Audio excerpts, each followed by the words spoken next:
तो thank you, सबको नमस्ते and will start our session now. और उसके बाद देख लेते हैं जिसका जिसका प्रश्न जो है। तो पहले सबसे क्योंकि केतु जी ने कल भेज दिया था, तो कल केतु जी के क्वेश्चन पर पहले बात कर लेते हैं। पूछे केतु जी, क्या पूछना था आपने? मैंने ये पूछा था कि जैसे हम लोग सत्य और असत्य की बात कर रहे हैं और सकाम नाकाम और निष्काम की बात कर रहे हैं, तो इस क्षेत्र को लेके अगर हम महाभारत में जाते हैं और वहाँ युधिष्ठिर ने जब ये कहा था कि अश्वत्थामा मर गया, तो इसमें इस कॉन्टेक्स्ट में वो क्या थे? वो सत्य थे, असत्य थे, सकाम अकाम निष्काम?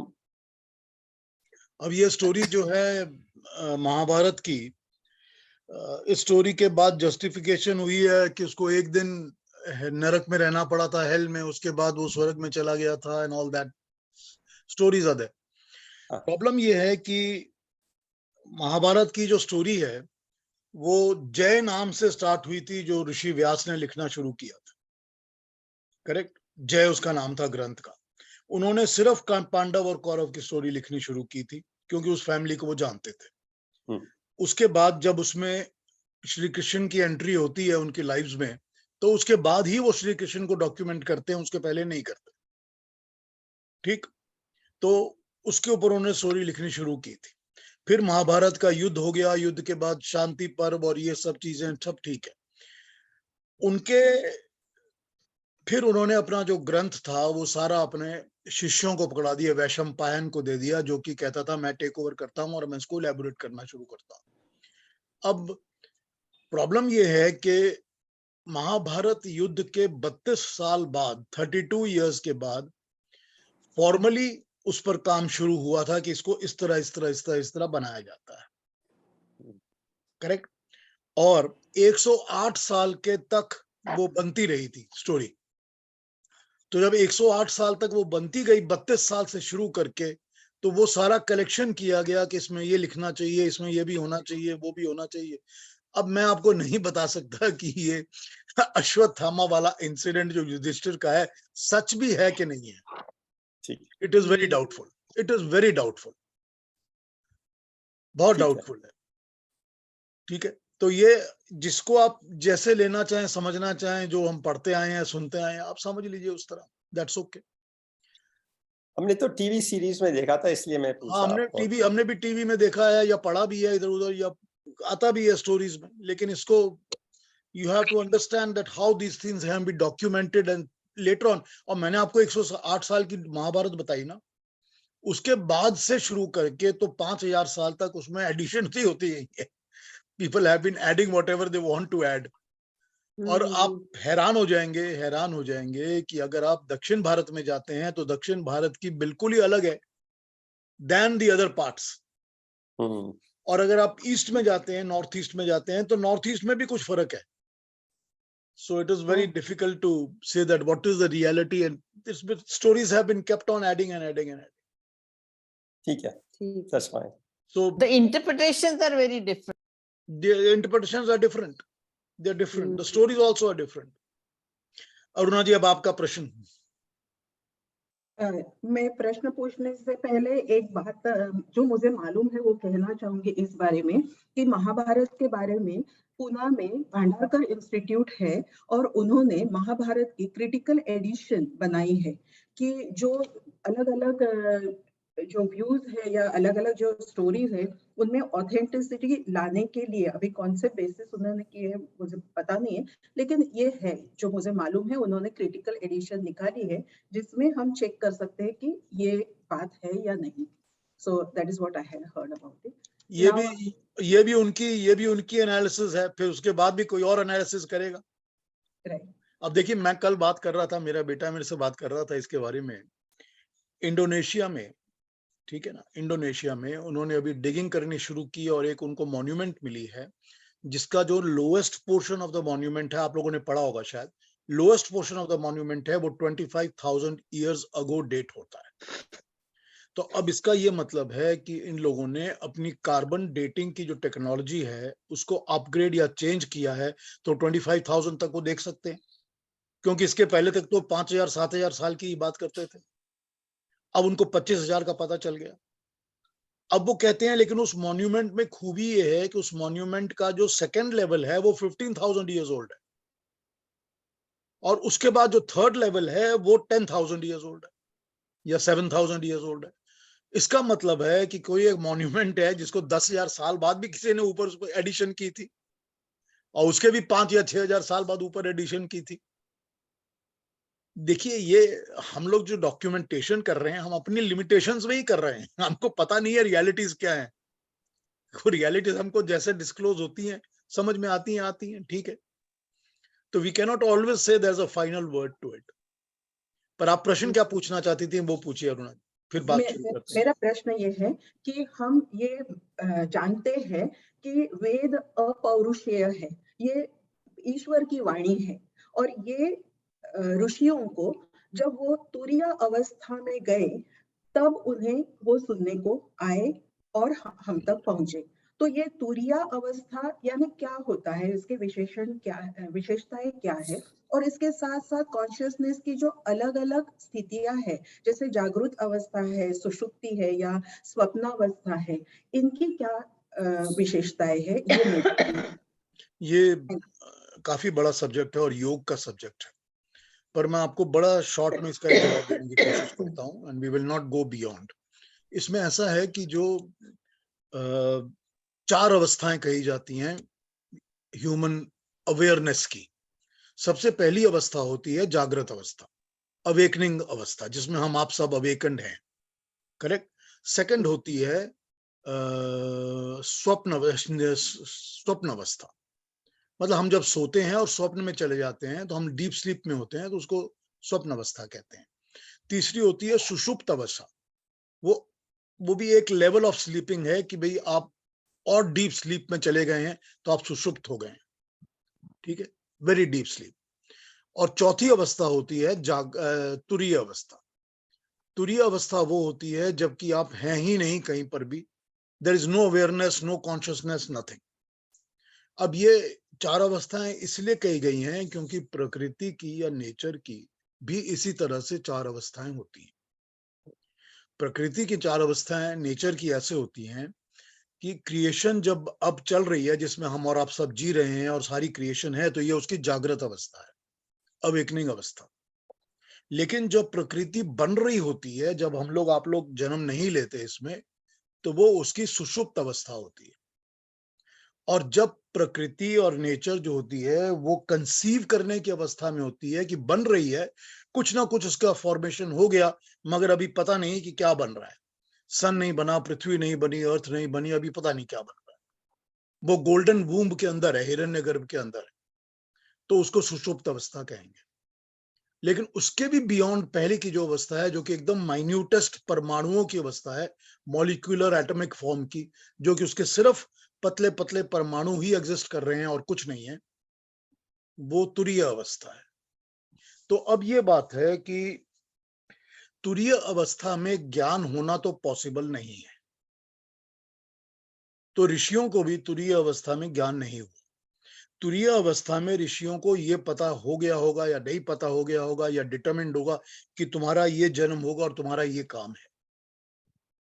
दैट इज पॉसिबल कि उनको ये पहले से पता था कि हमने अगला जन्म, क्योंकि जो मोक्ष प्राप्त आत्माएं होती हैं उनको पता होता है कि हमने किस पर्पस के लिए जन्म लेना है, या वो पर्पस डिसाइड करके ही जन्म लेती हैं अर्थ पे।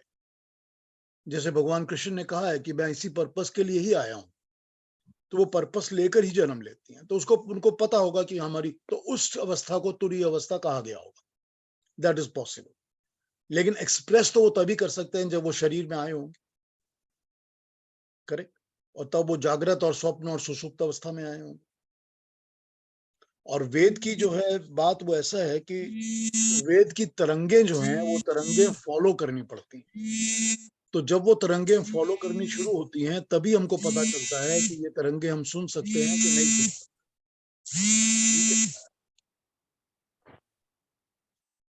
अब तरंगों को मेंटली समझना, कोई भी इंसान जो मेडिटेशन के उस लेवल तक जा पाता है वो आपको बता देगा कि मैं जो वेवलेंथ्स को समझ सक रहा हूँ या सुन सक रहा हूँ, वो वेवलेंथ्स को समझना और सुनना और उनकी जो वोकैब्युलरी है और उनकी जो लैंग्वेज है वो बिल्कुल टोटली डिफरेंट। ठीक है, इसको जो अरविंदो घोष थे पौंडीचेरी वाले, वो इसको डिस्क्राइब किया करते थे कि it is very very difficult to get into that level of meditation, but I have achieved it a few times, and I am not able to exactly tell you which are the mantras I hear, but I can identify couple of them or 4 of them or 6 of them. उन्होंने कोई number बताया, तो वो इस तरह इस चीज को डॉक्यूमेंट करते थे। अब ये अरविंदो घोष जो थे वो तो अब 1953-54 तक जीवित थे, तो फिर this is the newest example available to us of somebody documenting it in his meditative state। ठीक है ना, मगर वो डॉक्यूमेंट तो तभी कर सकते हैं जब वो when he's taken birth and he's alive। ठीक है, थैंक यू, धन्यवाद। आंसर होता है कि अभी डाउट है? नहीं, समझ में आया मुझे। तो अपने फिर सब्जेक्ट पे चले जाएं, कर्म पे। चलिए कर्म पे वापस आ जाते हैं। सुनील जी हैं कि नहीं पता नहीं मेरे को, बट सब्जेक्ट तो उनका ही था। Anyway we will talk on karma again. नमस्ते सर सभी को। वो थोड़ा उनका आज एक मीटिंग है, he'll see the recording। अच्छा ठीक है, कोई बात नहीं, तो उनके बिहाफ पर आप क्वेश्चन पूछ लीजिएगा, कोई भी होगा तो। yes no problem. चलिए let's talk on karma again and I am going to mute everybody, तो सब म्यूट हो जाइए and we will take it from there. कल हमने कर्म पे बात की थी। कल हमने कहा था कि कर्म जो है वो हर लेवल पर होता है, मन के लेवल पर, वचन के लेवल पर, टॉक के लेवल पर, और एक्शन तो है शरीर के लेवल पर तो है ही। इसमें समझने की बात यह है कि मैंने इस पर पहले काफी विस्तार में बात की हुई है। हम सब चीजें प्रकृति से बोरो करते हैं, सब कुछ। मनुष्य को जो भी चीज चाहिए वो नेचर से, प्रकृति से बोरो करके लेता है। हमको शरीर प्रकृति से मिलता है, कहते हैं ना अर्थ टू अर्थ, कहते हैं कि ये 5 एलिमेंट्स जो अर्थ के प्रकृति के या नेचर के एलिमेंट्स हैं, उसी से शरीर बनता है। तो शरीर उसी से बनता है जो हम प्रकृति से बोरो करते हैं। हमको शरीर बनाने के लिए वो 5 चीजें चाहिए होती हैं। अर्थ भी चाहिए होती है, वायु भी चाहिए होती है, विंड भी चाहिए होती है, अग्नि भी चाहिए होती है, फायर। हमको उसके लिए थोड़ा सा आकाश भी चाहिए होता है, और हमको थोड़ा जल भी चाहिए होता है। यही 5 चीजें हैं जो सारी सृष्टि की हर चीज बनाती हैं। अर्थ भी बनाती हैं, सब कुछ बनाती हैं। तो हमारा शरीर भी उसी का बनता है। इसके अलावा जो हमको इंद्रियां चाहिए होती हैं, सेंसरी ऑर्गन्स। ठीक है, एक हमारे सेंसरी ऑर्गन हैं जो हमारे 5 सेंसरी ऑर्गन्स, जो हमको ज्ञान इंद्रियां कहते हैं, यानी कि सेंसेस के सेंसरी ऑर्गन्स, और 5 कहते हैं कर्म इंद्रियां, जो काम करने वाले सेंसरी ऑर्गन्स। ये हम कहते हैं ना एक्टिव या एग्जीक्यूटिंग ऑर्गन्स।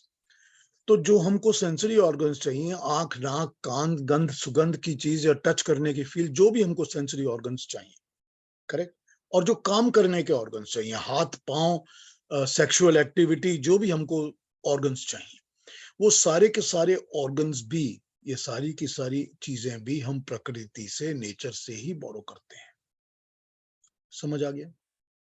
और मैंने इसके अलावा आपको ये भी समझाया हुआ है कि अंतःकरण चतुष्टय, 4 चीजें जो हर मनुष्य के, हर जीव के, हर प्राणी के अंदर जन्म के साथ ही आ जाती हैं, जिनको हम अंतःकरण चतुष्टय कहते हैं। अंतःकरण inside me, my reasoning of my being inside the 4 components. चतुष्टय क्या होते हैं? मन, बुद्धि, चित्त और अहंकार। ठीक, माइंड, इंटेलेक्ट, चित्त, कॉन्शियसनेस या मेमोरी बैंक, एंड अहंकार, ईगो सिस्टम। ये भी हम प्रकृति से, नेचर से बोरो करते हैं। ये भी हम नेचर से ही बोरो करते हैं, क्योंकि नेचर के प्रोडक्ट्स हैं सारे के सारे। कोई भी इनमें से ऐसा प्रोडक्ट नहीं है जो नेचर का नहीं है, नेचर ही बनाती है इनको। ये भी हम नेचर से, प्रकृति से बोरो करते हैं। अब कहने की मतलब ये है, सार ये है कि हम हर प्रकृति से बोरोड चीज को ही लेकर, हम का मतलब है मैं, मेरी सोल, मेरी आत्मा। मेरी आत्मा जो मेरी रूह है, जो मेरे अंदर है, वो प्रकृति से बोरो करती है, और हर चीज को वो बोरो करके कर्म उसी के साथ करती है। हर कर्म को। अगर हमारे पास ये बॉडी नहीं हो, शरीर नहीं हो, तो हम कर्म नहीं कर सकते। जैसा अभी अरुणा जी से बात हुई, हम शरीर नहीं होगा तो हम कर्म नहीं कर सकते। अगर हमारे पास मन नहीं होगा, बुद्धि चित्त अहंकार नहीं होगा, हम कर्म नहीं कर सके। हमारे पास ये 10 इंद्रियां नहीं होंगी, ऑर्गन्स नहीं होंगे तो हम कर्म नहीं कर सकेंगे। ठीक, इनके साथ प्राण, ठीक, ब्रेथ, प्राण। अगर प्राण नहीं होगा तो काम नहीं कर सकेंगे। प्राण अकेली चीज है जो हमको प्रकृति से तो नहीं मिलती, परमात्मा देता है, लेकिन हमारे पास उसकी भी जरूरत पड़ती है और शरीर को वो चलाता है। तो आत्मा इन चीजों को बोरो करके ही अपने सारे काम करती है। और कर्म करने के लिए, क्योंकि हम कर्म की बात कर रहे हैं, तो कर्म करने के लिए हम प्राकृतिक वस्तुओं को बोरो करके काम करते हैं। लेकिन होता यह है कि हम कर्म करते हुए प्रकृति के ही चीजों में उलझ जाते हैं, अटैच हो जाते हैं, जुड़ जाते हैं, तो हमको कर्म के अंदर अच्छा और बुरे की डिमार्केशन समझ में आनी बंद हो जाती है। बिकॉज प्रकृति जो है, नेचर जो है, वो बहुत ज्यादा अट्रैक्टिव है, बहुत ज्यादा अट्रैक्टिव है। कोई दुनिया छोड़ के जाना ही नहीं चाहता। इतनी सुंदर दुनिया है, इतनी मौज मस्ती है, इतनी गाड़ियां हैं मेरे पास, इतने घोड़े गाड़ियां हैं, इतने फूल पत्ते हैं आसपास, क्या खूबसूरत है। इतनी मेरे को फ्रेंड्स मिले हुए हैं। मेरे व्हाट्सएप पे देखो कितने हैं, I have got 500 people on my WhatsApp chat. कोई छोड़ना नहीं चाहता, अपनी मर्जी से कोई नहीं। सबको अट्रैक्शंस है, बड़ी अट्रैक्शंस है। मेरा बेटा अभी बड़ा हुआ है, उसकी शादी होने वाली है, अभी तो पोते का मुंह देखना बाकी है। पोते को बड़ा होने दीजिए, अभी तो वो हॉकी खेलना शुरू कर रहा है, सॉकर खेलना शुरू कर रहा है। अब देखो नेक्स्ट लेवल क्या होता है, वो चैंपियनशिप जीतेगा। कौन छोड़ना चाहता है? कोई नहीं छोड़ना चाहता। अट्रैक्शंस, लेकिन ये सारी की सारी अट्रैक्शंस किसकी हैं? प्रकृति की हैं, नेचर की हैं, जिसको हम पकड़ के बैठ जाते हैं, चिपक जाते हैं जिसके साथ। और जितना चिपकते हैं उतना ही हमको ये कर्म कराता है। कैसे कर्म करवाती है? मन से भी, वचनों से भी और शरीर से भी। सारे हमसे कर्म कराती है प्रकृति की अटैचमेंट्स। और वो इसीलिए क्योंकि हमने सब कुछ प्रकृति से बोरो किया हुआ है। तो होता ये है कि हम प्रकृति के स्लेव बन जाते हैं। We are enslaved by the nature. Nature जड़ पदार्थ है, उसमें कोई कॉन्शियस नहीं है। ना वो परमात्मा है, ना वो आत्मा है।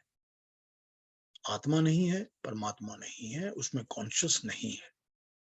वो सिर्फ एक मैटर है, वो जड़ पदार्थ है जिसके अंदर कॉन्शियसनेस नहीं होती, अवेयरनेस नहीं होती। लेकिन हम उससे चिपक जाते हैं। हमको पता है कि सोने में लाइफ नहीं होती, हमको पता है पैसे में, कैश में लाइफ नहीं होती, लेकिन हम उससे जुड़ जाते हैं। इतना चिपक जाते हैं कि हमारी प्रायोरिटीज लाइफ की चेंज हो जाती है।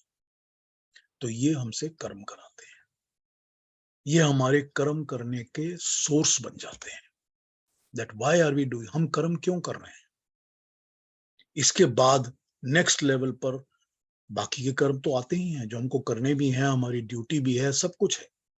लेकिन जो कर्म हमको सकाम कर्म कराते हैं, मतलब वो कर्म जो हम अपने मोह के अंदर कामनाओं के साथ जुड़ के करते हैं, वो सारी की सारी कामनाएं इस नेचर से, प्रकृति से जुड़ी हुई होती हैं। हमको पता है कि हमने मर जाना है, करेक्ट। हमको पता है कि हमने इस सृष्टि में लंबा नहीं जीना, लेकिन हम ऐसे रहते हैं कि हम लास्ट मोमेंट तक बटोरते रहते हैं। ये भी ले लो, वो भी ले लो, ये भी जमा कर लो, वो भी जमा कर लो। एक मकान था, 4 मकान और चाहिए, 2 गाड़ियां थी, 1 गाड़ी और खरीदनी चाहिए। हम जोड़ते ही जाते हैं। हमारे पास कहीं पर उसमें कभी दिमाग में ये बात ही नहीं आती हमको कि भाई मेरे को अगली सांस नहीं पता आनी है कि नहीं आनी। मुझको तो अगली सांस का नहीं पता आएगी या नहीं आएगी, और फिर क्या होगा, फिर क्या होगा, और किसके लिए कर रहा हूं मैं, किसके लिए कर रहा हूं, किस लिए कर रहा हूं। अपने लिए तो कुछ नहीं कर रहा। I am not doing anything for my good, nothing. ये सब चीजें मन को बहला सकती हैं। ये सब चीजें कह सकती हैं मेरे मरने के बाद लोग कहेंगे लो जी, वो बहुत बड़ा आदमी था, इसके पास तो 50 मकान थे। फिर what have I gained out of it, what did I take with me, कुछ नहीं। लेकिन कर्म और कर्म फल मेरे साथ जाएंगे, और जब मेरे साथ जाएंगे वो डिटरमाइन करेंगे how my afterlife is going to be or my next life is going to be. But I don't pay attention to it. I don't pay attention to it. जो भी मनुष्य की जाति, आयु, भोग, 3 चीजों को नोट करके रख लीजिए, ये प्रिंसिपल है। जाति, आयु, भोग। जाति मतलब होता है कि कौन सी बॉडी के अंदर वो आत्मा जन्म लेगी, वो आत्मा कौन से शरीर में जन्म लेगी। मेरे शरीर में, उसके शरीर में, घोड़े के शरीर में, कुत्ते के शरीर में, पंछी के शरीर में, कीड़े के शरीर में, अफ्रीका में जाके जन्म लेगी या अंटार्कटिका में जन्म लेगी या इंडिया में लेगी या बांग्लादेश में, वो कौन से शरीर में जन्म लेगी, ये होती है जाति। मनुष्य का शरीर लेगी, जानवर का शरीर लेगी, मेल लेगी या फीमेल लेगी, ठीक है, या पैदा होते ही हैंडीकैप्ड हो जाएगी कि पैराप्लेजिक चाइल्ड जन्म लिया है, या कैसी होगी, वो हर चीज जाति में आ जाती है। कैसा जाति, वो हमारे किसी के कंट्रोल में नहीं है। You and I, nobody can control, nobody can control कि मेरे को कौन सी जाति में कैसा जन्म मिलना है। कंट्रोल होना होता तो बात ही क्या थी, है ना। हम सब के सब करोड़पतियों के घर में जन्मे हुए होते, क्योंकि पैसा ही सबसे बड़ी चीज है इस दुनिया में इस वक्त। ज्ञान तो कोई पूछता नहीं आजकल, कंट्रोल है ही नहीं, तो हमारे पास तो कंट्रोल है नहीं जाति का। ये निर्धारित करते हैं कर्म, जो कर्म है और कर्म फल है वो निर्धारित करते हैं जाति, नंबर 1। नंबर 2, आयु। आयु कि अगर आप कुत्ते के शरीर में जन्मे हो तो आपकी लाइफ जो है वो 15 साल 18 साल है। हाथी के शरीर में जन्मे हो तो आपकी लाइफ 100 साल हो सकती है, ठीक। आदमी के, मनुष्य के शरीर में जन्मे हो तो आपकी लाइफ 60 70 100 साल तक हो सकती है। आयु, कितनी आयु किसकी होगी और कब उसकी मृत्यु होगी, यह निर्धारित करते हैं कर्म और कर्म फल। क्या कर्म किया है और उसके पे बैक कर्म फल क्या है, ये निर्धारित करते हैं। कोई हम अपनी आयु कंट्रोल नहीं कर सकते। हम सुसाइड कर सकते हैं, कई लोग करते भी हैं, लेकिन हम अपनी आयु को, नॉर्मल कोई इंसान कंट्रोल नहीं कर सकता। तीसरी बात, भोग। भोग, मैं क्या कितना पाऊंगा इस सृष्टि में से, जीवन में से, मैं कंट्रोल नहीं कर सकता। मैं थोड़ा बहुत फ्लक्चुएट करके कोशिश कर सकता हूं या मैं गिव अप कर सकता हूं, लेकिन मैं कंट्रोल नहीं कर सकता। क्या मतलब है, जन्म तो मैंने ले लिया, मेरी बर्निंग डिजायर थी कि मैं किसी करोड़पति के घर में जन्म लूं, जन्म तो मैंने ले लिया, लेकिन परमात्मा ने मेरे को ब्रेन ही नहीं दिया। मैं ऐसा ही पैदा हुआ हूँ, बचपन से मैं बिस्तरे पे लेटा हुआ हूँ, मेरे माता पिता मेरे को चम्मच से खाना खिला देते हैं, मैं पड़ा हुआ हूँ जमीन पे बिस्तरे पर। पैसा तो है, करोड़पति का घर तो है, वो तो मुझे मिल गया, लेकिन उसको भोग करना मुझे नहीं मिला, क्योंकि मेरे नसीब में था ही नहीं। ये जो नसीब है ना, ये भोग, भाग्य, ये मिलता है कर्म और कर्म फल से। यही है कर्म फल और कर्म जो मिलते हैं। ये जो प्रिंसिपल है, इस प्रिंसिपल को कोई डिनाई नहीं कर सकता। कोई डिनाई नहीं कर सकता कि ना हम भोग को कंट्रोल कर सकते हैं, लालच कर सकते हैं, छीना झपटी कर सकते हैं, चीटिंग कर सकते हैं, but whatever is not in our fate और our bhagya is not going to come to us. और फिर जितना करेंगे वो अगले जन्म के कर्म फल बनेंगे, और बुरा काम करेंगे और बुरा हाल होगा। फिर अगले, उसके बाद जानवरों की योनि में जन्म होगा, फिर आदमी बनेंगे ही नहीं। तो भोग, आयु और जाति, 3 चीजें कर्म और कर्म फल से ही निर्धारित होकर, कंट्रोल होकर मनुष्य को मिलती हैं। अब मैं आपसे एक बात बताता हूं, बड़ी सिंपल बात, बहुत सिंपल बात है, ठीक है। आप सबने जो जन्म लिया है, सबने आपने जो जन्म लिया है, कॉन्शियसली अनकॉन्शियसली, आपने इस जन्म के लिए परमात्मा से रिक्वेस्ट किया था, या आपके अंदर ये बर्निंग डिजायर थी कि मुझको ऐसे माँ बाप मिलने चाहिए, मुझको ऐसा एक जन्म मिलना चाहिए, मुझको ऐसी एक जिंदगी मिलनी चाहिए, आपने मांगा था। उसके अंदर कर्म फल है, कितना मिलेगा कितना नहीं मिलेगा, कैसा मिलेगा, ये दूसरी बात है, ये दूसरी बात है, ये तो उसके साथ होता ही है अटैच्ड, मगर मांगा था। अगर नहीं मांगा होता, इसीलिए परमात्मा को, ईश्वर को दयालु कहा जाता है कि वो बहुत दयालु है।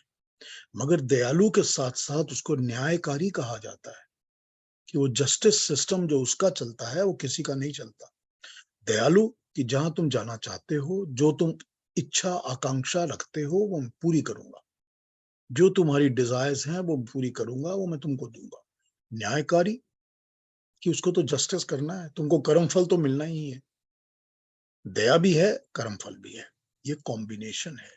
अब सिंप्लिसिटी ये है कि आज से सोचना शुरू कर दीजिए कि हमको अगले जन्म में कहां जाना है, कैसा जीवन चाहिए, माँ बाप कैसे चाहिए, वही मिलेगा, वही मिलेगा। ठीक है, क्योंकि आपने पहले भी ये मांगा था ईश्वर से। अब प्रॉब्लम ये है, जैसे कि भगवान कृष्ण कहते हैं गीता में कि मेरा तो कोई नाम ही नहीं लेता, कोई परमात्मा को तो ध्यान करता ही नहीं है। वो तो लास्ट मोमेंट में सोचता है कि मैं ओम ओम करूंगा या ईश्वर का नाम लूंगा या परमात्मा का नाम लूंगा, पर लास्ट मोमेंट में तो प्रैक्टिस ही नहीं होती, आदत ही नहीं होती। क्योंकि आदत ही नहीं है, सारी जिंदगी किया ही नहीं है, तो लास्ट मोमेंट में भी नहीं होता। तो लास्ट मोमेंट में ये कुछ नहीं होगा, इसको प्रैक्टिस करके इनकॉर्पोरेट करना होगा अपनी लाइफ के अंदर। तो ये चीज कर्म फल से मिलती है, लेकिन बर्निंग डिजायर से भी मिलती है, उससे भी मिलती है। अब आपको ह्यूमन बीइंग्स ऐसे दिखते हैं हमारी लाइफ में, बहुत लोग ऐसे मिलते हैं जिसको आप देखते हैं, क्लोजली स्टडी करते हैं, तो आप सोचते हैं कि ये आदमी तो एकदम जानवरों जैसा है। ये आदमी देखो, इसकी हैबिट्स, ऐसा लगता है जैसे हमेशा टाइगर्स और लायंस की तरह मांस के पीछे भागता रहता है, लोगों को अटैक करता रहता है, तंग करता रहता है। फिजिकली नहीं खाता होगा किसी को काट के, मगर उसकी एटीट्यूड ऐसी लगती है। कोई एटीट्यूड लगता है जो आप कहते हैं ये तो सांप की तरह है ये आदमी, पता नहीं कब डस लेगा आपको, और एकदम ऐसे क्वाइटली रेंगता रहता है इधर उधर। कभी देखिए आपको ऐसे ह्यूमन बींग्स मिलेंगे, उनकी एटीट्यूड्स ही ऐसे होते हैं, क्योंकि वो पुराने जन्मों में से उसी में से निकल कर आए हैं, उसी में से निकल कर आए हैं, और पुराने संस्कार उनके अंदर अभी भी पड़े हुए हैं। ये दिखेगा आपको। और मैंने आपको अपनी एक भुआ की कहानी तो बताई है पहले भी। लोगों को ये आभास हो जाता है कि मैं कहां जा रहा हूं अगले जन्म में, ये पता चल जाता है। ये बहुत मुश्किल चीज नहीं है। जो भी आप लोगों में से थोड़े से शांत स्वभाव के मेडिटेटिव इंसान होंगे, उनको ये बात पता चल जाएगी कि where am I going in my next life, before you go, ये पता चल जाएगा। तो ये कर्म फल से मिलता है। मैं डिविएट नहीं करना चाहता था। कर्मों की एक बात और समझनी पड़ेगी कि कर्म जो होते हैं वो सामाजिक और व्यक्तिगत कर्म होते हैं। सामाजिक, सोशल, व्यक्तिगत, इंडिविजुअल। ठीक, व्यक्तिगत कर्म मेरे अपने कर्म, कि मैं जो करना चाहता हूं करता हूं। परमात्मा ने उसके लिए हम सबको पूरी इंडिपेंडेंस दी हुई है। मैं जो चाहूं मैं करूंगा, कोई मुझे रोकने टोकने वाला नहीं है। सामाजिक और सोशल वो कर्म होते हैं जो हमको एज पर दी सोशल नॉर्म्स करने होते हैं। उसमें हमारी टोटल 100% इंडिपेंडेंस काम नहीं करती, हम नहीं कर सकते। हमको एक सोसाइटी में रहना है तो मुझको अपने नेबर की इज्जत करनी होगी। मैं उसके घर जाके नहीं बोल सकता कि तेरी किचन भी मेरी हो गई है, मैं खाना बनाना शुरू कर। मुझे रिस्ट्रिक्शंस रखनी पड़ेंगी। मैं मार्केट में जाके बिना पैसे दिए कोई सामान उठा के नहीं ला सकता कि everything belongs to me. I can not do that, because मुझे एक सामाजिक सोशल नॉर्म्स को फॉलो करना पड़ेगा। तो वो कर्म जो होते हैं मेरे, वो रेगुलेटेड होते हैं, सामाजिक रेगुलेटेड सोशल कर्म।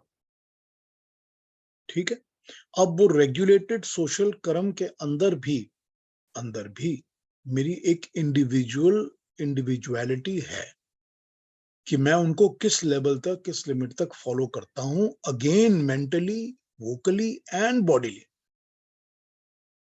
ठीक है ना, इन सब चीजों का इफेक्ट कर्म और कर्म फल पे पड़ता है। जहां पर व्यक्तिगत कर्म है या कि इंडिविजुअल कर्म है, वो तो है ही, क्योंकि वो तो इंडिविजुअल डिसाइड करता है। ये तो भगवान ने, ईश्वर ने सबको दिया हुआ है फ्रीडम कि जाओ कर्म करो, जो मर्जी करो, नोबडी स्टॉप्स यू। कोई नहीं रोकता आपको, कोई नहीं रोकता आपको, कोई मनुष्य नहीं को नहीं रोकता। मेरा दिल करता है कि मैं रोज दारू पीऊं तो दारू पियो, कोई बात नहीं, nobody stops you, you can do what you want to do. मेरा दिल करता है मैं सड़क पर रोज चोरियां करूं, इसकी जेब काटूं, उसके बैंक से पैसे निकालूं, करो। पनिशमेंट तो मिलेगी, लेकिन एक्शंस के लिए कर्म करने में कोई बाधा नहीं देता इंडिविजुअली। सोशल कर्मों में रिस्ट्रिक्शंस अवेलेबल हैं, उसमें फिर लॉ ऑफ द कंट्री भी आ जाता है, सोसाइटी की भी नॉर्म्स आ जाती हैं, बाकी चीजें भी आ जाते हैं, समाज की व्यवस्था भी आ जाती है।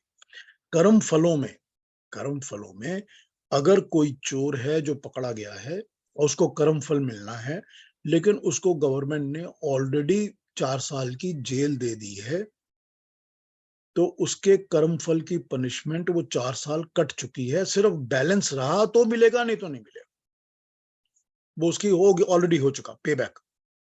तो अगर पे बैक माता पिता देते हैं जब बच्चा गलती करता है छोटेपन में, या टीचर्स देते हैं, या सोसाइटी देती है, तो वो पे बैक कर्मफल का काम अपना पूरा कर रहे हैं, फिर उस कर्मफल को आगे नहीं भुगतना पड़ता, वो क्लीन स्लेट हो गई है, that is gone and done. तो कर्मों में ये सारी बातें ध्यान में रखनी पड़ती हैं, व्यक्तिगत कर्म, सामाजिक कर्म। सामाजिक कर्म में हमारे ऊपर प्रभाव दूसरों के कर्मफल का पड़ता है, लेकिन भुगतना हमको अपना ही कर्म पड़ता है। जो हमारे दिमाग में, हमारे वचन में और हमारे कर्मों का फल है, हम उसका फल भुगतेंगे। जो मेरे दूसरे सोसाइटी में, मेरी ऑर्गेनाइजेशन में, मेरी कंपनी में जहां मैं काम करता हूं, सारे के सारे सब मिलके काम कर रहे हैं, उनके सबके कर्म फल जो है वो मुझको, कर्म जो है मुझको नहीं भुगतने पड़ेंगे, लेकिन प्रभाव पड़ेगा। मतलब अगर सारी कंपनी ये सोचती है कि हम बेईमानी का ही धंधा करते हैं, सबको बेवकूफ बनाने का, कितने स्कैम, कितने फेक कॉल्स आते हैं सारा दिन, इतने स्कैम कॉल्स आते हैं, वो स्कैम करने की कंपनीज बनी हुई हैं, वो स्कैम ही करती रहती हैं, तो उनका एक कर्म फल है और प्रभाव है। प्रभाव है कि हमने ग्रुप में कलेक्टिवली जो खराब किया है, वो खराब का हमको भुगतना पड़ेगा, प्रभाव हमको पड़ेगा ही पड़ेगा, ठीक है ना। तो कर्म फल व्यक्तिगत भी होते हैं, सामाजिक भी होते हैं, कर्म भी होते हैं। तो ये मैंने आपको कुछ प्रिंसिपल्स और कुछ डिटेल्स बताए हैं कर्मफल के बारे में। अब मेरे पास एक चार्ट है, मैं आपको पढ़ के सुनाता हूँ, थोड़ा सा इंटरेस्टिंग है, अच्छा लगेगा। I hope I can find it. हाँ, ये बताता है कि कर्म फल में शरीर से, वाणी से, मन से, शरीर से, वाणी से और मन से, ठीक, बॉडी से, वोकल और माइंड, इनसे किए गए कर्मों में अच्छे क्या हैं, बुरे क्या हैं, एक बड़ी ब्लैक एंड व्हाइट लाइन खींची है, ग्रे एरियाज की बात नहीं की, एक ब्लैक एंड व्हाइट लाइन खींची है, उसको एक बार पढ़ के मैं बता देता हूँ। It's an interesting concept. शरीर से जो अच्छे हैं, शुभ कर्म है, वो है किसी की रक्षा करना, या देश की रक्षा करना, या स्वास्थ्य की रक्षा करना, परिवार की रक्षा करना, अपनी रक्षा करना, दान देना, डोनेट करना, जमा नहीं करना, डोनेट कर देना, देते रहना, किसी भी चीज का दान, विद्या का दान, ज्ञान का दान, धन का दान, जो भी दान, इसमें कन्यादान भी आता है, ठीक है। कोई भी चीज का आप जो दान करते हैं वो सारा दान है। जिसने अपनी बेटी को किसी दूसरे के घर भेज दिया है, उसने ऑलरेडी दान दिया है, और अगर इस दान का मोल जो लेने वाला है वो नहीं समझता, तो वो पापी है, ठीक है। दान। तीसरा, सेवा करना, देश की सेवा, समाज की सेवा, माँ बाप की सेवा, परिवार की सेवा, अपनी सेवा, सेवा करना, ये है शरीर से किए हुए शुभ कार्य। शरीर से किए हुए अशुभ कार्य, बुरे कार्य क्या है? हिंसा करना, वायलेंस, किसी भी किस्म की वायलेंस, हिंसा, वो बुरा काम है। चोरी करना, जो अपनी चीज नहीं है वो ले लेना बिना परमिशन के, ठीक है। इंटेलेक्चुअल प्रॉपर्टी हर वक्त चोरी होती है, ठीक है। मैंने लिखे थे कुछ राइट अप्स, उसमें से लोग कोटेशन, मेरे राइट अप्स के टुकड़े निकाल कर अपने राइट अप्स में जोड़ लेते हैं, मुझे क्रेडिट भी नहीं देते। ये क्या है? ये इंटेलेक्चुअल प्रॉपर्टी की चोरी करनी है। मटेरियल चोरी तो होती है, पैसों की चोरी, मटेरियल की चोरी, सब कुछ होती है, चोरी करना। और तीसरा, व्यभिचार, बड़ा बड़ा इंटरेस्टिंग है। देखिए, कोई नहीं सोचता इसको। व्यभिचार, आदमी सोचता है कि मेरे पीछे तो 3 औरतें, लड़कियां पागल हैं, मैं उनको घुमा रहा हूं, फिरा रहा हूं। व्यभिचार। औरतें सोचती है कि इसमें क्या है, मैं तो ब्यूटी क्वीन हूं, हर मर्द मेरे ऊपर पागल है, घूमता रहता है मेरे पीछे। व्यभिचार, ठीक है, शरीर से किया हुआ व्यभिचार। ये हैं सारे के सारे शरीर के किए हुए बुरे कर्म। अब वाणी पे आते हैं, वोकल पे। वोकल में अच्छे कर्म, पहले सत्य बोलना, truth, always speak the truth. दूसरा मधुर बोलना, ठीक है, कल आई थी ये क्वेश्चन हमारे टॉक के अंदर, सत्य बोलना है या मधुर बोलना है। तो सत्य बोलना पहली बात, लेकिन मधुर बोलना, स्वीट बोलना, कठोर नहीं बोलना, दूसरी बात। तीसरा हितकर बोलना, किसी के लिए जो अच्छा है वही बोलना, किसी के हित में जो है, फेवर में जो है वही बोलना। चौथा सार्थक, मीनिंगफुल। अभी बात हो रही थी कि लोग जो बहुत बोलते हैं उनकी आधी चीज तो बोलने के लायक होती ही नहीं है। सार्थक, जिसका अर्थ हो, जिसका रीजन हो, कॉज हो, जो बोलने की जरूरत हो, वो सार्थक। ठीक, जो बेकार की फालतू की बातें नहीं है, वो सब सार्थक। ये हो गए वाणी के अच्छी चीजें। अब वाणी की बुरी चीजें, इसका उल्टा, झूठ बोलना, नंबर 1, किसी की निंदा करना, चुगली करना, बुराइयां करना। दूसरी बात, कठोर बोलना। तीसरी बात, व्यर्थ का बोलते रहना, बिना मतलब के सिर्फ बोलते रहना। ये सब अशुभ कर्म है, इन सब का कर्म फल है। और ये वो चीजें हैं जो कि सोसाइटी में हर जगह रोज हम देखते हैं, रोज देखते हैं। अब मन, मन की बातें जो कि अच्छी हैं और जो बुरी हैं, शुभ और अशुभ। तो मन की अच्छी बातें, पहली बात दया, मन में दया होनी चाहिए, ठीक है, बेनेवलेंस, मन में दया होनी चाहिए। मन में अस्पृहा होनी चाहिए। अस्पृहा मतलब मेरा मेरा मेरा मेरा, उसके लिए कलेक्ट करना।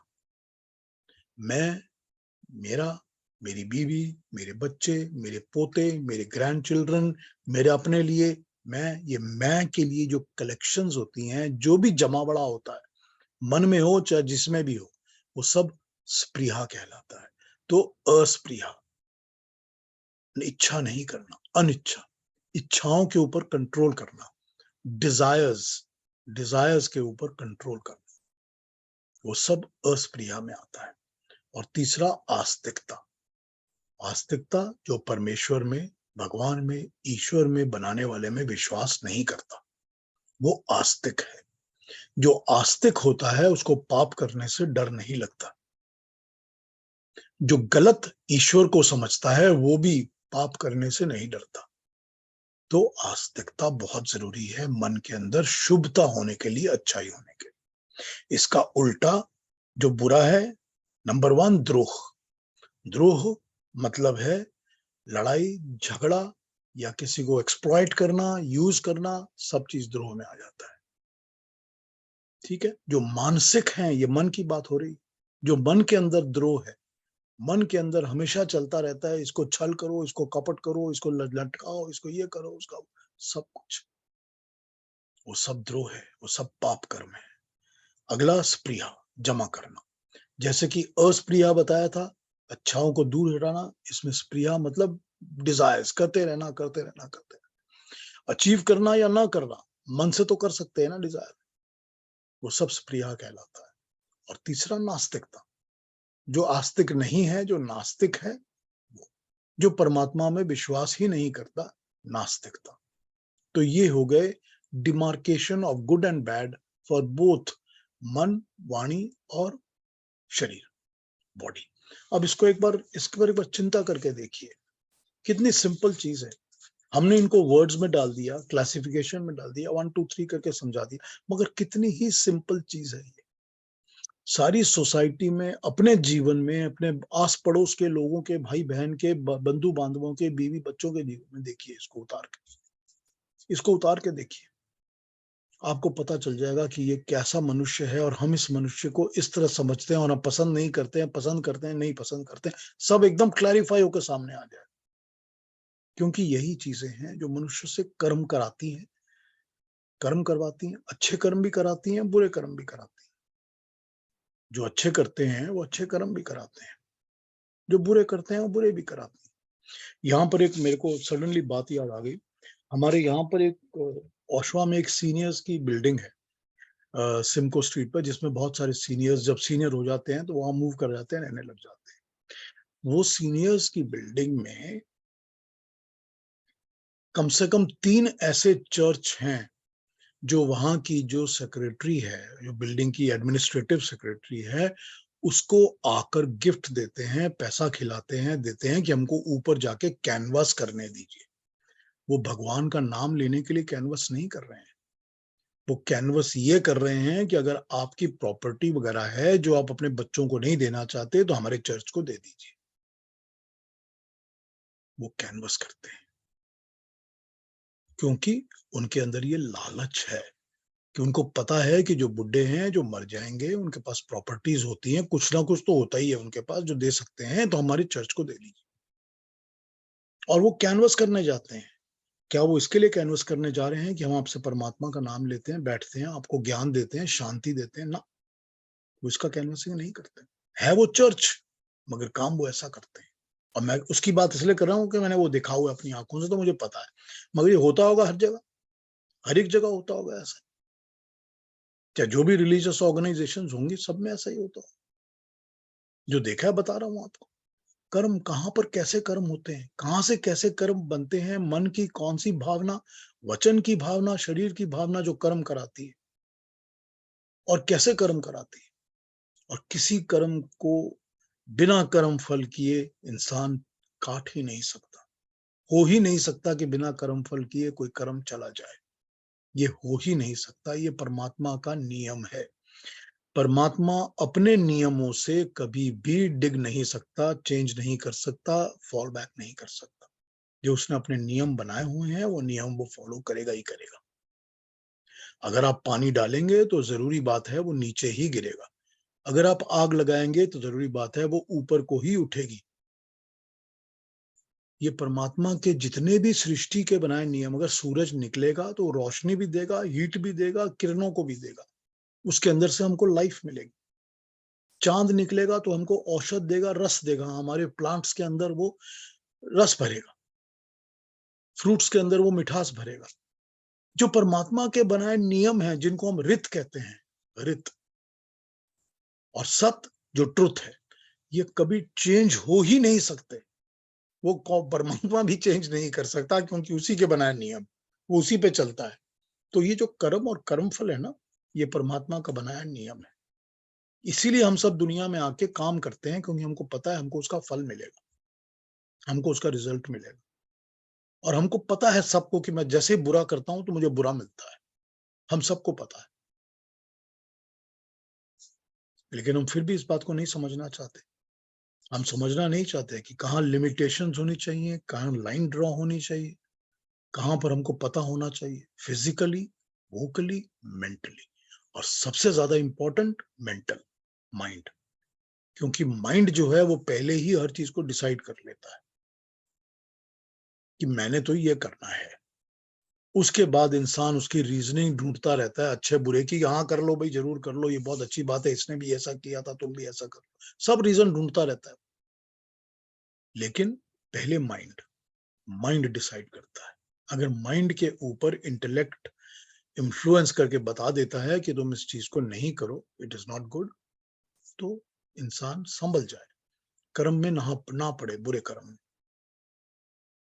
लेकिन इसीलिए कहा गया है माइंड नंबर 1, फिर वो बात। क्योंकि इंसान अपनी बातों को से एक्सप्रेस करता है, बोलता है, नहीं बोलता है, डजंट मैटर, वो अपने आप से वोकली बातें कर लेता है। माइंड में जो बात आई वो मैंने अपने आप से बोल ली, चुपचाप, किसी ने सुना नहीं मेरे को, मगर मैंने अपने आप से बोल ली है। बोल तो ली है ना, हो गया ना कर्म। फिर उसके बाद मैं शरीर से कर्म करूंगा, मगर कर्म तो एक हो गया। तो 3 कर्म तो हो गए एक कर्म को करने के लिए, उनका पे बैक भी उसी तरह होगा।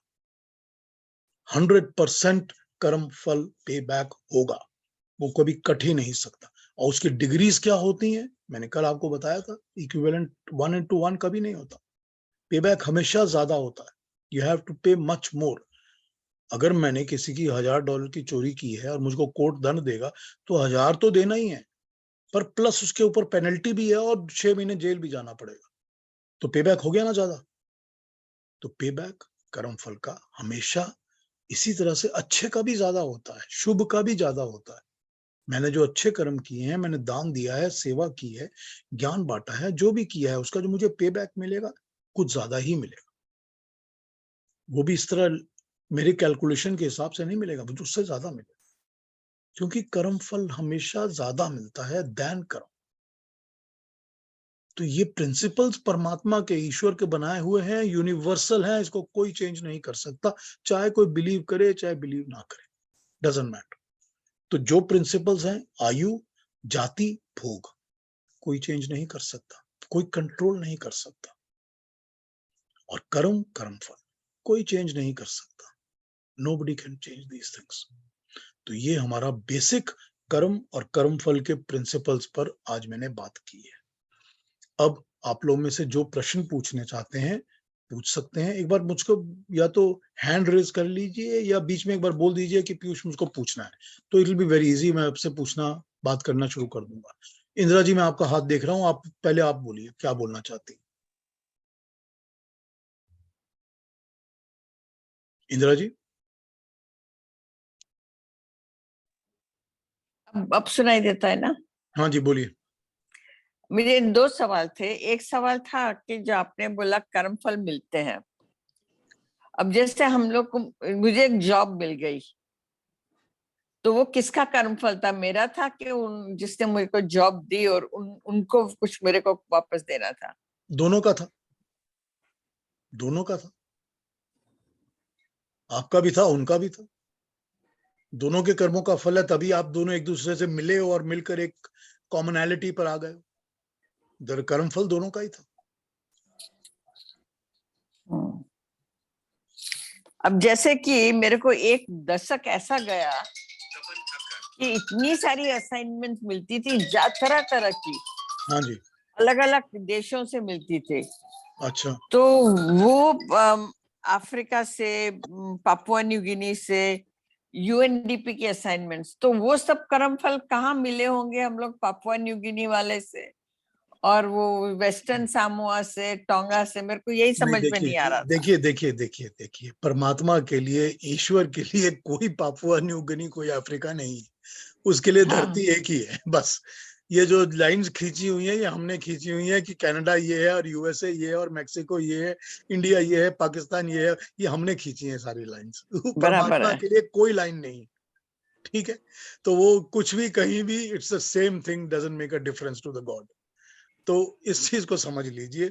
तो कर्म जो है, कर्म फल जो है, उनकी कर्म भूमि जहां भी कहीं भी रेडी होती है वहां पहुंच जाते हैं अपना फल प्राप्त करने। जहां भी वो कर्म भूमि रेडी होती है हम पहुंच जाते हैं फल को प्राप्त करने के लिए, ठीक है? अरुणा जी, आपने पहले हाथ उठाया, पूछिए।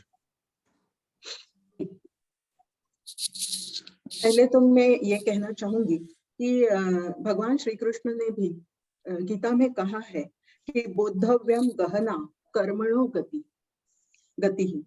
तो इतना गहन विषय पे आप हमें समझाने की कोशिश कर रहे हैं और इतना अपना, आप खुद का इतना ज्ञान अगाध है और हमें आप समझाने की कोशिश कर रहे हैं। ये मैं जब सोचती हूँ ना पीयूष जी, तो मुझे लगता है हमारा कुछ पुण्य ही है जो हमारे काम आज आ रहा है, कि जो आप हमें इतना समझा रहे हैं, जो कि भगवान कृष्ण ने भी बोला है कि वो बहुत गहन सब्जेक्ट है, उसका स्ट्रेट फॉरवर्ड ऐसा कुछ 1+1=2 आंसर नहीं है। इसलिए आपको बहुत बहुत धन्यवाद। अरुणा जी, मेरा सौभाग्य है कि सुनने वाले हैं, नहीं तो मैं अपने में तो बोलता ही रहता हूँ। मेरा सौभाग्य है कि आप सब जुड़े हुए हैं। और बताइए, कुछ और पूछ This रहे हैं is आप? your I will take it as your modesty. But my subject question is, कितना साइंस में बिलीव करने वाले भी, जैसे कि हमारे इसरो के साइंटिस्ट है जो पूरा मेटिकुलसली प्लान करते हैं किसी भी मिशन में, और फिर आखिर में जब वो रॉकेट का लॉन्चिंग होता है तब वो हाथ जोड़ते हैं और बोलते हैं कि भगवान हमें मदद करो। जो उन्होंने, जो जानने में ही विश्वास रखते हैं, वो कहीं तो मानते हैं। दूसरी चीज, कितना भी स्किलफुल सर्जन हो, वो जब सर्जरी करने शुरू करता है तब भी वो बोलता है कि मेरा तो स्किल है, लेकिन कुछ तो परसेंटेज उस भगवान का है, वो यश देगा या नहीं देगा, और वो वहां भी उसको मानता है। तो ये जो अब सर्जन जब करता है तब वो सर्जन का खुद का कर्म जो है, और पेशेंट का भी है। जब साइंटिस्ट इसरो वाले मिशन शुरू करते हैं तो वो टीम ऑफ साइंटिस्ट का है, मेन साइंटिस्ट का है और पूरा नेशन का है। तो ये कैसे डिसाइड होता है इसका सक्सेस? नहीं, देखिए, इसका मतलब एक बड़ा सिंपल है कि सभी मनुष्यों को ये तो पता है कि अल्टीमेटली कर्म फल मेरे हाथ में नहीं है। ठीक, सबको पता है, कॉन्शियसली सबकॉन्शियसली पता है। सर्जन को पता है कि मैं अपना काम तो कर रहा हूं, इवेंचुअलिटी परमात्मा का नाम लीजिए। इसरो वाले साइंटिस्ट को पता है कि हमने अपना काम कर लिया है, let me pray for the success, ताकि, क्योंकि इवेंचुअली जो कर्म फल है वो तो मेरे हाथ में है नहीं, हम किसी के हाथ में है नहीं। लेकिन अगर वो रॉकेट जाके गिर जाता है और सक्सेसफुली लॉन्च नहीं होता, तो इसका मतलब है हमने कहीं ना कहीं कोई गलती की है। तो उस गलती का करेक्शन की अवेयरनेस भी तो आती है ना इंसान को, वो भी कर्म फल ही है ना, एक कर्म का ही कर्म फल है कि आपको अवेयरनेस आ गई कि मैंने गलती कहाँ की थी, तो मैं अपनी गलती को करेक्ट कर सकता हूं, ये भी तो कर्म फल है ना। तो बेनेवलेंस जो परमात्मा की है वो it can be any which way you want to look at it, पर ये पता है कि कर्म फल देने वाला फाइनली वही है, हम अपना काम कर लेते हैं। ओके, ठीक इसका है, मतलब है मेजॉरिटी ऑफ द इंसिडेंट्स में ये कलेक्टिव कर्मफल ही होता है ना, इंडिविजुअल अलोन कलेक्टिव तो होता ही है, आइसोलेटेड तो होगा ही नहीं ना, क्योंकि कलेक्टिव तो होता ही है। वो पेशेंट का भी कर्म फल है और वो डॉक्टर का भी कर्म फल है। दोनों के कर्मों के कारण, कर्म फलों के कारण ही इस सिचुएशन में दोनों, कोई भी दो ह्यूमन बीइंग्स इकट्ठे आते ही तब है जब कोई कर्म फल होता है, कुछ लेना देना होता है। कुछ पेशेंट ने डॉक्टर को फी देनी है, डॉक्टर ने पेशेंट को ट्रीटमेंट देनी है, कुछ लेना देना, कुछ कलेक्शन होता है, तभी इकट्ठे होते। मैंने आपको एक बार बताया था ना कि इस दुनिया में कोई भी रिलेशनशिप्स, जो मैं कहता हूं हमेशा, कोई भी रिलेशनशिप 50-50 पे बैलेंस्ड नहीं होती। In every relationship either we are receiving और we are giving. Right. Every relationship, it may be minute, it could be we are also taking, giving and taking at the same time, but है कुछ, कोई balance है। और जिस दिन वो balance पूरा हो जाता है, वो इंसान हमसे अलग हो जाता है, चाहे वो दुनिया छोड़ दे, मर जाए, चाहे वो एकदम दूर चला जाए, चाहे हमारी दोस्ती टूट जाए, चाहे कांटेक्ट हट जाए, जो भी हो। जिस दिन वो हिसाब पूरा हो जाता है 50-50 वाला, कि भाई अब कुछ लेना देना नहीं है हमारे अकाउंट्स में, खत्म, that relationship is not there anymore. तो ये पेशेंट और डॉक्टर का maybe it is only 5 hour relationship, ठीक है, 5 घंटे की है, उसके बाद एक बार रिविजिट करूंगा 6 महीने बाद और उसके बाद खत्म, could be that's it. But हर एक में कोई ना कोई कर्म और कर्मफल है जो किसी दूसरे इंसान के साथ हमको जोड़ता है। ठीक है, थैंक यू, धन्यवाद। युक्ता जी, अब आपने पहले हाथ उठाया। बहुत बहुत बहुत अच्छा लगा पीयूष जी, जो जिस तरह आपने समझाया तो समझ में आ गया, काफी अच्छा लगा। मेरा प्रश्न यह है कि जब मतलब मृत्यु के बाद जब आत्मा ध्युलोक में चली जाती है, ये उस वक्त कर्मफल निर्धारित होते हैं? ईश्वर किस टाइम ये कर्मफल निर्धारित करते हैं? क्योंकि फिर जब अंतरिक्ष में आती है तब तो वो सूक्ष्म शरीर धारण करती है, तो जो कर्मफल हैं वो ध्युलोक में निर्धारित होते हैं? कर्मफल हर वक्त निर्धारित होते रहते हैं।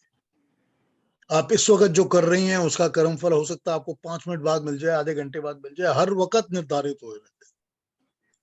क्योंकि परमात्मा मनुष्य, हर प्राणी के साथ, आत्मा के साथ उसके अंदर वास करता है।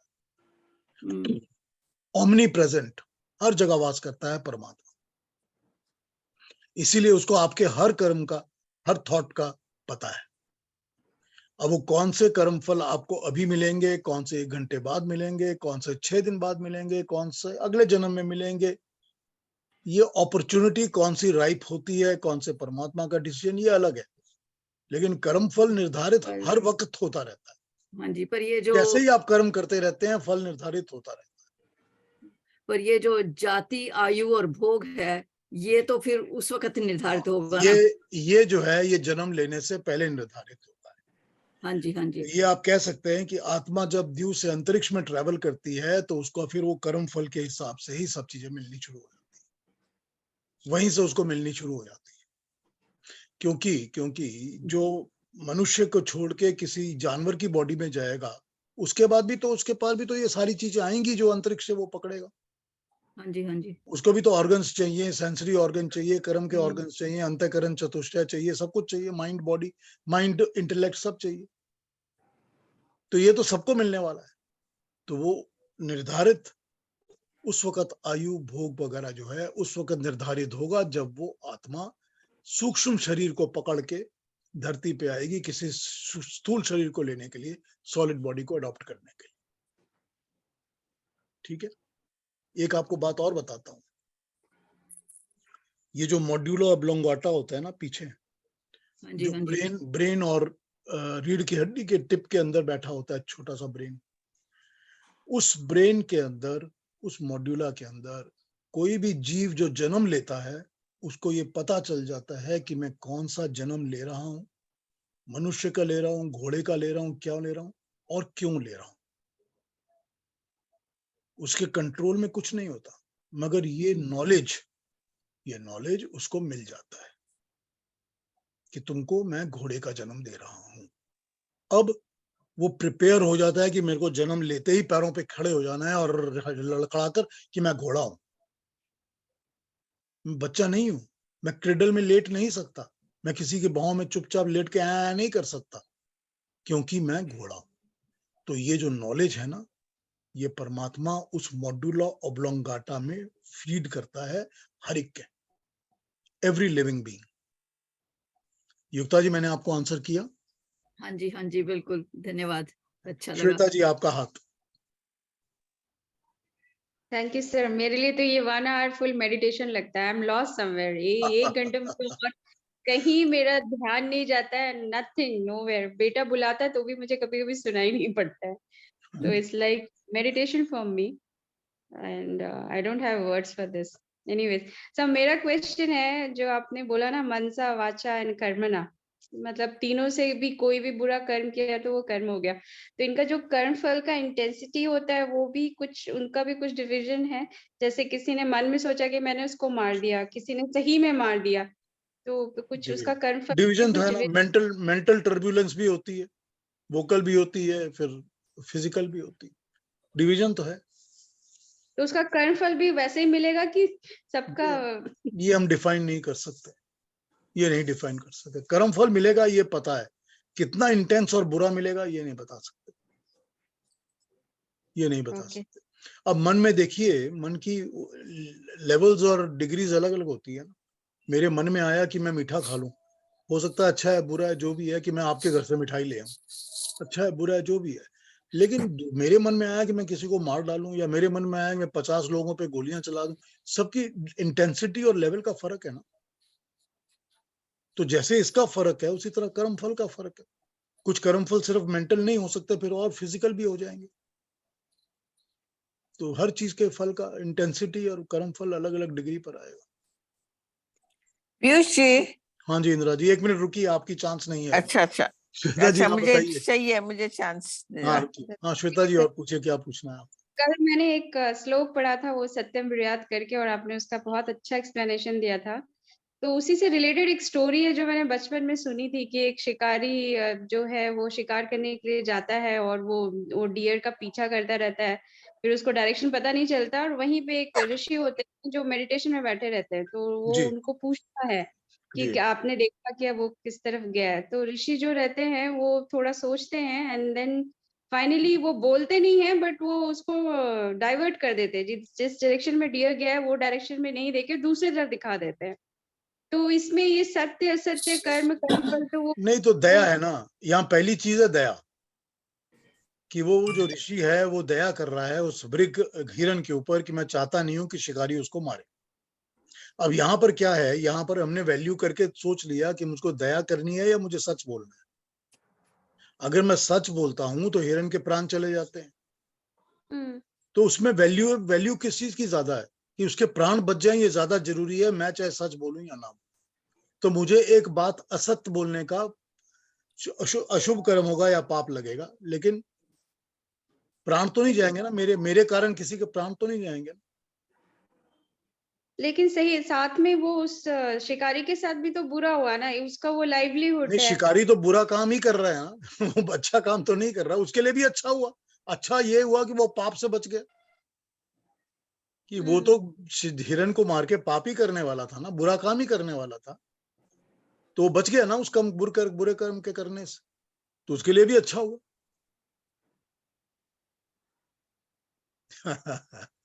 कंफ्यूजन है। नहीं नहीं, आई एम जस्ट थिंकिंग कि अगर वो शिकारी के पास कोई और ऑप्शन नहीं है, उसका लाइवलीहुड ही वही है, उसको मारना जरूरी नहीं है। तो लाइवलीहुड गलत है ना, तो भी लाइवलीहुड गलत है ना, he should change his livelihood, but it's not Rishi's problem कि तुम्हारा लाइवलीहुड क्या है, वो ऋषि की प्रॉब्लम तो नहीं है ना। ऋषि ने उसको इस वक्त एक पाप करने से बचा लिया और ऋषि ने एक हिरण को मरने से बचा लिया। अच्छा, अगर वो शिकारी भूखा मर जाता है तो उसमें कुछ पाप नहीं लगेगा फिर? शिकारी क्या अगर शिकारी भूखा मर जाता है, सपोज वो हिरण नहीं है, अरे जो भाई भी है, कंद मूल इतनी चीजें भगवान ने दी हुई हैं, खा लो ना भाई भूखा कैसे मर जाओगे? भूखा कहाँ से मर जाओगे? इतना कुछ तो परमात्मा ने सृष्टि में दिया है खाने के लिए, भूखे कहाँ से जानवर तक मर भूखा नहीं मरता, जाओगे? जानवर तक भूखा नहीं मरता, ये क्यों मरेगा? हाँ बताइए, जिसको और दूसरी घास बात, मिलती है खाने के लिए वो भी भूखा नहीं मरता, जंगलों में जो घूमते रहते हैं जानवर वो भी कुछ खाते रहते हैं, भूखा कौन मरता है? मैं श्वेता जी को एक बात पूछता हूँ, अगर किसी घर में चोरी हो रही है, पड़ोसी जगा दे, तो चोर की लाइवलीहुड खा गए या घर बचाया आपने? मुझे बताइए आप। देखिए क्या बात, देखिए क्या एग्जाम्पल है। हाँ वो तो कल हमने डिस्कस किया था अच्छा, ना, कल हम अगर मान लीजिए चोरी मेरे घर में, और मेरा पड़ोसी अच्छा है और मुझे जगा देता है, तो उसने चोर के पेट पे लात मारी या मेरे साथ पड़ोस धर्म निभाया? बताइए आप। आपने दांत में मीठा खाया, कीड़ा लग गया, डॉक्टर को बिजनेस दिया, तो कीड़े को आपने मार दिया ना, तो खाया क्यों था मीठा फिर आपने? बहुत सारी बातें हैं बेटा ऐसी।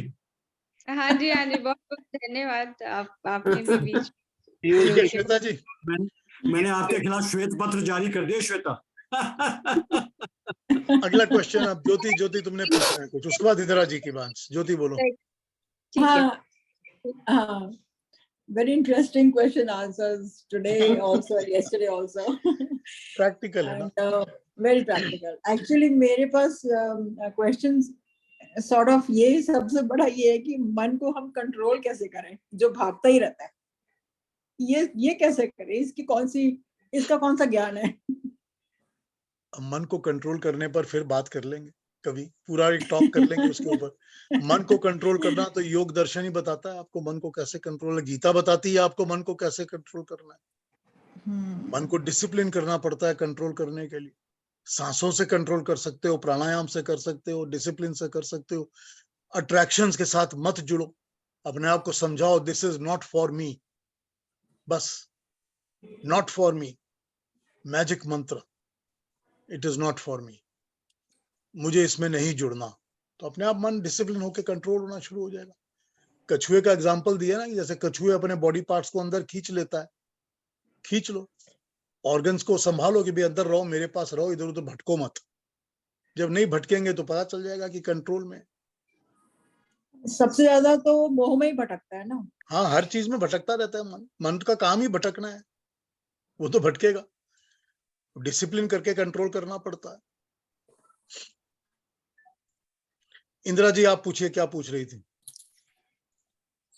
जी कभी कभी ऐसा होता है कि अभी ये सब मैं तो बहुत सोचती रहती हूँ कि ये सब भारत में हो रहा है, तो मैं कभी सोचती हूँ कि जो सारे लोग जो तंग करते हैं, एक एक जन निकलता है भारत को गालियां देने वाले को, उनको सबको जंगल में फेंक देना चाहिए 10 साल के लिए।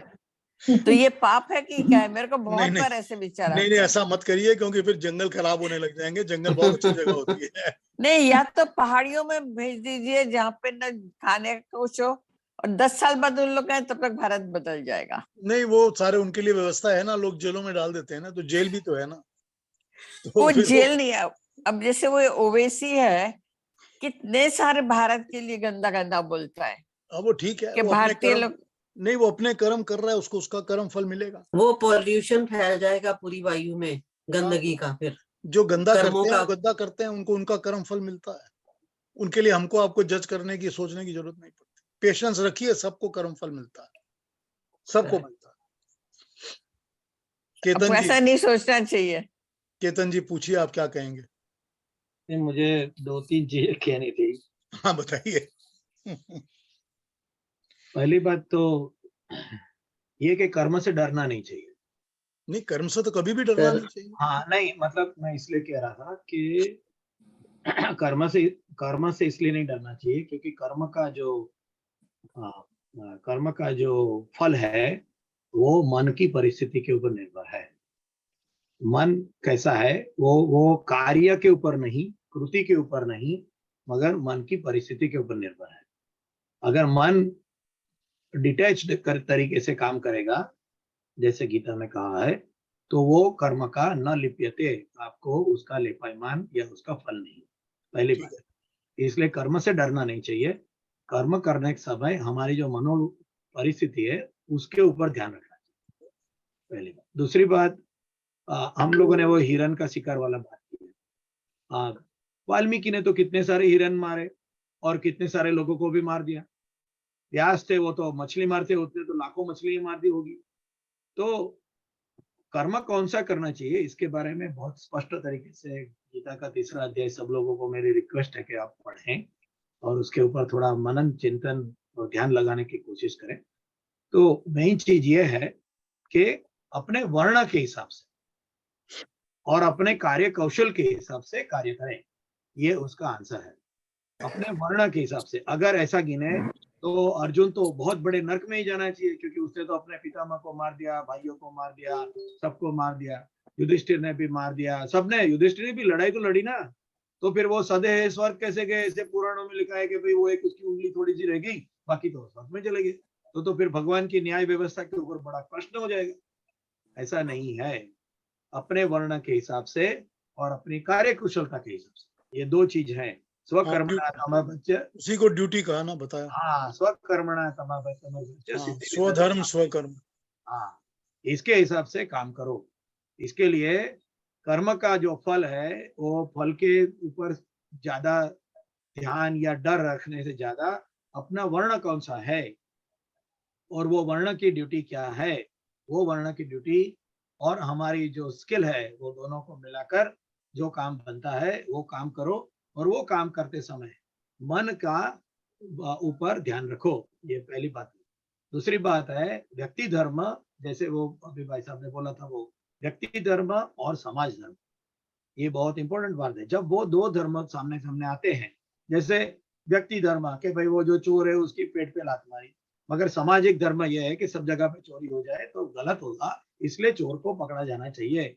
बहुत स्पष्ट तरीके से उसका आंसर है। ठीक बात। उसके कोई भी ब्लैक, उसका एकदम क्लियर ब्लैक एंड व्हाइट है, कुछ भी नहीं है। पांडवों की जो जीत है कुरुक्षेत्र के अंदर, वो भी वही बताती है।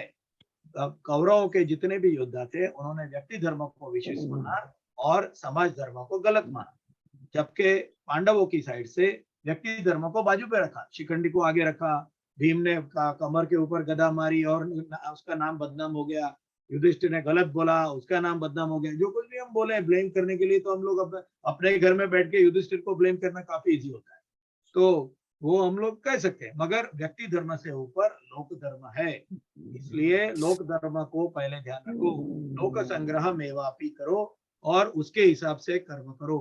वो हिसाब से कर्म करने से कर्म का बंधन भी छूट जाएगा और साथ में सही तरीके से कौन सा सच्चा कर्म है वो भी पता चल जाएगा और हमारी लाइफ में डिसीजन लेने के लिए काफी इजी होगा। ऐसा थैंक यू केतन जी, आपने एक बहुत इंपॉर्टेंट विषय यहाँ पर उठाया है। मैं एक इम्पोर्टेंट आपने बात उठाई जो मैंने मिस कर गया हूँ, मैं बोलना चाहता हूँ इसके ऊपर कि जब कंपैरिजन होता है व्यक्तिगत और सामाजिक के ऊपर, तो सामाजिक कर्म हमेशा ज्यादा इंपॉर्टेंट होता है, हमेशा। ठीक है, अब आप इसको इस तरह सोचिए कि यम जो हैं वो सामाजिक हैं, नियम जो हैं वो व्यक्तिगत है। यम क्या है? अहिंसा है, ठीक है ना, सत्य है, ब्रह्मचर्य है, अपरिग्रह है, ये सब सामाजिक चीजें हैं जिससे पूरे समाज के ऊपर असर पड़ता है, सोसाइटी के ऊपर असर पड़ता है। ये ज्यादा इंपॉर्टेंट है। अगर यम और नियम के बीच में कंपैरिजन करके क्लैश आएगा तो यम को प्रेफर करना है, आप चाहे नियम को छोड़ दीजिए। नियम क्या है? शौच, शुद्धता, करेक्ट, स्वाध्याय, ये सारी चीजें नियम है। तो पर्सनल व्यक्तिगत जो कर्म है उनसे ज्यादा इंपॉर्टेंट, उनसे ज्यादा ध्यान देने योग्य कर्म सामाजिक कर्म होते हैं, जो सोशल कर्म होते हैं। यही बताया अभी केतन जी ने कि जो सामाजिक और सोशल कर्म होते हैं वो ज्यादा इंपॉर्टेंट होते हैं, ज्यादा उन पर ध्यान देना चाहिए इन कंपैरिजन जब क्लैश आए तो, देन अपने पर्सनल अपने ऊपर अपने वन ऑन वन इंडिविजुअल कर्म के ऊपर। थैंक यू केतन जी, मुझे ध्यान आ गई ये बात। हाँ जी, कोई और कोई कुछ पूछना चाहता है? Anybody else? श्वेता जी, मन में कोई डाउट्स हैं अभी? नहीं सर, बहुत क्लियर हो गया। Thank you so much Ketan sir, thank you so much. Anybody else? कोई और बात करनी है तो नेक्स्ट वीक। हाँ जी, मुझे कुछ कहना है। हाँ जी, बोलिए केतन जी। हाँ, मुझे सर या जी मत कहो, मैं बहुत यंग हूँ। मुझे केतन भाई कहेंगे अच्छा लगेगा। कहिए केतन भाई। हाँ जी, कहना था, वही कहना था। अच्छा, ठीक है, ठीक है। हाँ, कोई और कुछ बोल रहा था अभी, somebody was telling something. Manisha was saying something. हाँ, Manisha, tell me, what are you saying? No, I was just saying very good talk. Thank you very much. No questions, no doubts. Very good talk, no doubt. ना clearly समझाया कि doubts ही नहीं रहते हैं। मैं कोशिश। हाँ जी कहिए। मुझे एक सिचुएशन लानी है इसमें कि जैसे देखा गया है कई बार कि रास्ते में कोई भी एक गुंडा है, जो भी है, जो किसी लड़की को छेड़ रहा है और आसपास के लोग इकट्ठे होके उस लड़की को नहीं बचाते। तो ऐसी स्थिति में एक तो समूह का वो हो गया ना कर्म, इट्स ए कलेक्टिव कर्म कि none of them ventured or was brave enough to save that girl. Mobile पे उसका वीडियो बनाते हैं। उसका वीडियो बनाते हैं, बताइए। वो नेगेटिव अकर्म है, जैसे कल बताया था ना, वो अकर्म तो है पर नेगेटिव अकर्म है, उसका भी कर्म फल मिलेगा, सजा मिलेगी। लेकिन होता ये है कि अगर आपके अंदर उस वक्त ये सामाजिक कर्म आ रहा है कि मुझे प्रोटेस्ट करना चाहिए, तो आप प्रोटेस्ट की पहल करिए और लोगों को बुलाइए। उसमें से हो चाहे 2-4 लोग ऐसे हों जो कि हिचकिचा रहे हैं पर आ जाएंगे आपके हेल्प के लिए। आपको ट्राई तो करना चाहिए, पहल तो करनी चाहिए ना। राइट। फिर आप कहेंगे गुंडे ने मेरी पिटाई कर दी, वो ठीक है, वो कर्म फल भी हो सकता है, लेकिन पहल तो करनी पड़ती है मनुष्य को कि I need to do what is correct. जो मेरे को ठीक करना चाहिए मुझे करना है। हाँ जी, कोई और क्वेश्चन, कोई और बात?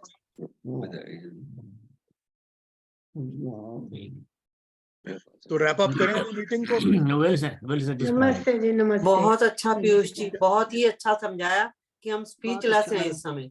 आई एम सो हैप्पी आप इसके बारे में आज सोच के नेक्स्ट स्टेप क्वेश्चन पूछेंगे। Thank you very much, thank you very much. Next week मैं सब्जेक्ट उठा लूंगा और आपको बता दूंगा। We will talk about it and will take it from there till I don't start my Gita lessons. ठीक है? या thank you so much Piyush ji, thank you Ashish ji. आपने कोई प्रश्न नहीं पूछा? पीयूष जी, मैं ना जितने प्रश्न आते हैं ना, मैं उन्हीं से इतना ज्यादा मैं इम्प्रेस होता हूँ, उसमें काफी कुछ सुन लेता हूँ। मैं अपने प्रश्न पूछने का मेरा फिलहाल मैं अब्जॉर्ब ही कर रहा हूँ खाली। There is so much to learn from these questions also. चलिए, हाँ वो तो है, बिल्कुल ठीक बात है, ये सच बात है। So much to learn. तो मेरे से काफी इतने विद्वान लोग बैठे हैं, तो मैं उनकी बात सुन के खाली सुन लेता हूँ। आई एम सो हैप्पी कि लोग प्रश्न पूछते हैं। I am very happy about it. चलिए, थैंक यू वेरी मच। नमस्ते सबको। नमस्ते, have a good day Piyush ji. Next week मिलते हैं। Thank you. ओके, नमस्ते, नमस्ते सब। Everybody in Canada have a good day, बाकी सब have a good night. Good night. London भी है, नमस्ते। लंदन भी है।